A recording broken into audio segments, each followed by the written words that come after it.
So good afternoon, ladies and gentlemen. Yesterday afternoon I made a video about fixing a taper on an output shaft. This is it here. It's part of a gearbox rebuild that I'm doing, and just fiddling around now getting the box ready to go back together, and sort of been thinking about this a lot in the last couple of weeks, and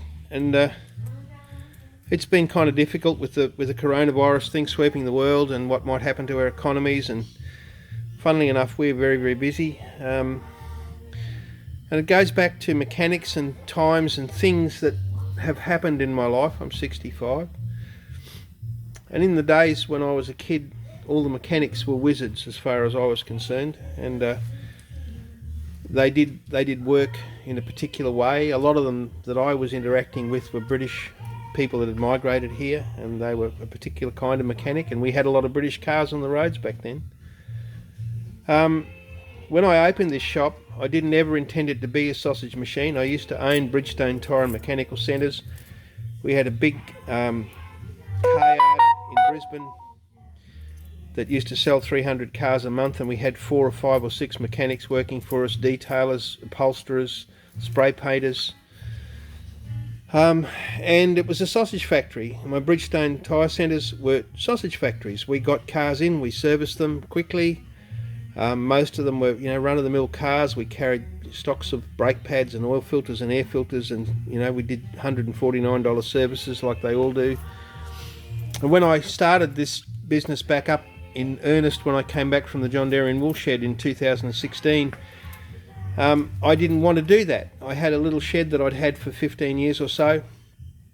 It was 80 square metres, and I was quite happy to sit in there and just work away on my own on bikes, and people would come and visit me and one thing and another. And then I had to move. I moved here 2 years ago, which was what that was all about, the video. And I had to make a decision to retire at 65 or 66 and go away, or keep doing something that I love to do. And I'm a person who needs to do something. I could never sit around and drink coffee and play dominoes. It's just not my scene. So we decided that we would open a shop that 240 square metres odd, or whatever it is, much bigger. I'd have to drive some business in here, and we still wanted to continue doing work in the way that I like to do it, which is one piece at a time, friends with our customers, open communications, reasonable prices. And I mean, BMWs still cost like BMWs, but we don't charge the same labour rate as other people. There's a conscious reason for that, so that I got time to fiddle with things and fix things and get them the way I want them to be, rather than just sausage machine it like we did when we had car yards and tyre companies. So here you go. This is a gearbox. I do various levels of gearboxes. I mean, I do some of them to the full Monty. It takes me a couple of days, and they're special, and people who want those are prepared to pay the hours more. It's not any more time, not any more parts, I should say.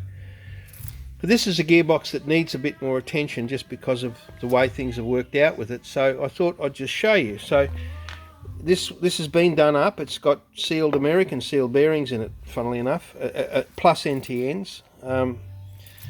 So this is where the bearing goes on one end of the output shaft. This is where the bearing goes on the other end of the shaft, and that there is actually been roughened up a little bit to take the bearing, not smooth. These are rotating areas where gears rotate. These are sliding shafts where gears go along and up and down to engage and disengage gears. So I spend the time and I polish these rotating surfaces. This is the back of first gear cog. I polish the webs in here so that the dogs can slide more easily over them and engage. And I also polish the end of the dog. It slides on. Now, that doesn't mean I try to get it so that it's like a mirror or wear away any material. I just simply polish the surface on a linishing belt so that they can move easily across one another. They can slide across these webs and into gear, and then stay in gear. The shift levers that actually move them around, hang on a second, I'll just pause this. Now I haven't got to doing these yet, but you can see there, see the shiny mark on there? That's really all that touches if the forks are correct. This one's in pretty good nick. See, you can just see the very edge on one side, see there? And very edge on this side is barely touching at all. That's probably got a slight bend in it, that fork. Not enough to worry about, I'd say. But we polish these tips till they're gleaming. We polish these until they're gleaming. And we polish the inside until it's gleaming. We polish the rails that it runs on. This is a brass bush. These are sacrificial brass bushes that go into the first gear. So we polish them too, so that they're lovely and slick. And more importantly, where the dogs run, when the shift forks shift these gears, they're on splines and they run along these splines here, so they pull them backwards and forwards. I polish where the insides of those forks run. That means that the middle bit's shiny, but it doesn't actually really need to be. But where they pull and push the gear, there, that's what we try to shine up and polish and make sure that it's as smooth as it can be, so there's no drag. Does it take time? Yes, it takes time.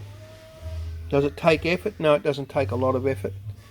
It just takes time to make sure that this is all done properly. We leave the bearing where the bearings go clean, but not polished. We polish the things that go.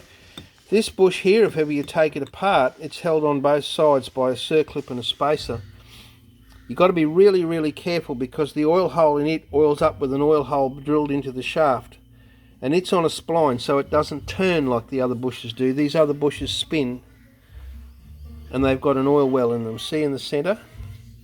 This one doesn't. It's just got an oil groove, a distribution groove, and the oil pours out of that hole. There's only one hole in the shaft, so if you take that bush off and you don't put it back in the same place, you'll starve that gear for oil. These are all the little tricks that you find in these things. It's just like when people come into the shed and they say, oh, I did the carbies up the other day, and they put a needle valve in it, a float needle valve, and a set of O-rings, except for the throttle shaft O-ring, which is the most important one in the carburetor. They didn't do that because it's too hard to get out. And you know, they didn't bother to clean the thing properly, and they didn't replace the slide needles and the needle valves, needle jets, which are the things that wear. So they didn't do the carbies up, they just put new O-rings in them. It's the same with the gearbox. You can just put new bearings on it and that'll make it run okay, but that's not fettling the gearbox so it will give you the best that it has to give for the condition of everything inside it. And like everything else, they're all a sum of their parts. So even inside these things here, we polish up the insides of the gears that run on here. Anything that's designed to rotate in the shift cassette, and same, we do the same. All the rotating pins, we polish them, we deburr them so that there's nothing for them to drag against. And then we use non-synthetic oil. I use 90 weight in Australia because we have a warmer climate and it thins out a lot more in the heat. So I use 90 weight oil that sticks and clings to surfaces and runs around things and cushions things. And if it's got no resistance in the metal to overcome when things are sliding, and then you've got good quality oil helping them slide, 99 times out of 100 the gearbox will change noticeably, markedly better, particularly going into first gear at the lights. So there you go. That's just a reason. This shop is here because I enjoy the interaction with my customers. I only work on airheads because I only like airheads. I only ride airheads. It's not to say the others aren't great and wonderful and advantageous and full of technology and every other thing. They are, and they're beautiful to ride, but I like the mechanical feeling of riding an airhead. I enjoy it, and I enjoy working on them, and then I enjoy improving them and making them work better for the people that give me their bikes and trust me with their bikes to fix. Now it's about 11 o'clock, and at midday I'm going to close the doors today, and I'm taking my beautiful wife up the coast now that we can do it again after all these months, and we're going to spend the night and with some friends, and a day riding home. So ride safely and stay well until we meet again.